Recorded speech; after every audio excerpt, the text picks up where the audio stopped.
The Royal Saudi Family, Anticipating Needs. Working for clients as discerning as the Royal Saudi family was an amazing opportunity to learn just how clairvoyant a private service professional needs to be to satisfy his or her boss. For starters, it became clear to me fast that I needed to take some lessons in Middle Eastern customs and familiarize myself with some Arabic phrases. In restaurants, for example, I had to explain to the manager before my boss arrived, advance team, that the waiter could not suggest any dishes that had pork because it would be a violation of their Muslim religion. Also, I learned that if you're in a seated position and your legs are not crossed and you have the ankle of one leg resting on the knee of the other, as most men do when socializing, the bottom of your foot should never be facing your Saudi boss because it is considered rude. Knowing these little tidbits really helped tremendously.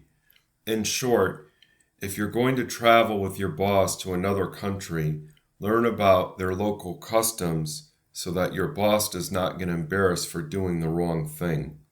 On that note, when in Asia, one should always hand a business card with two hands instead of one. Otherwise, it would be considered a major insult.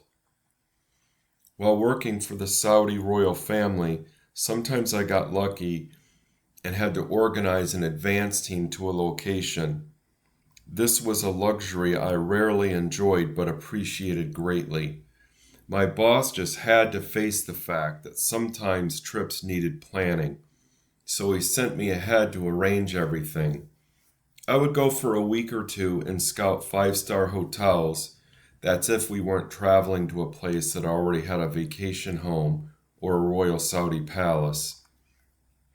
The parameters for their needs made it difficult to procure a wide array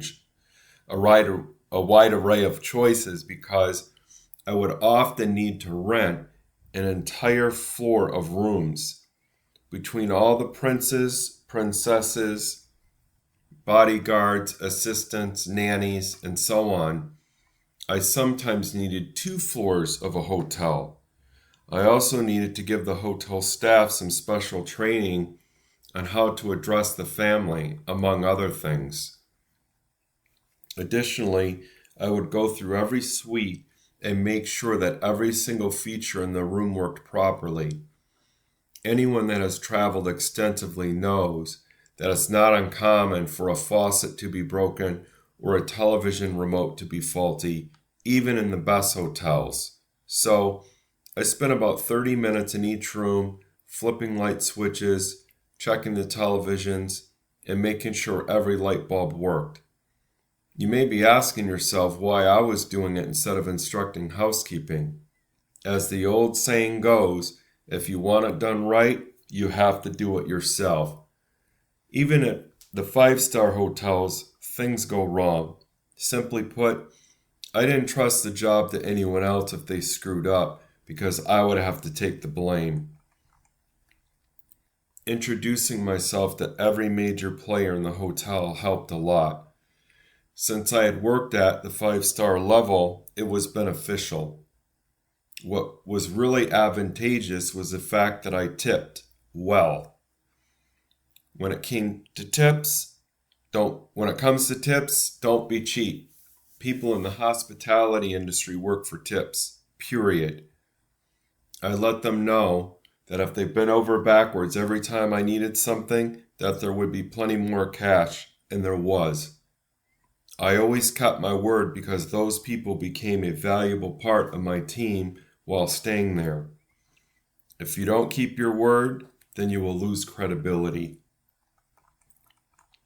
Hot tips. If you've made reservations for your boss to eat at a fancy restaurant that he's never been to, be sure to visit the establishment ahead of time and meet the maitre d' and general manager. Explain in detail whatever special arrangements your boss may need. If you have a security team that will be accompanying your boss, they will need a table that's adjacent to the VIP's table.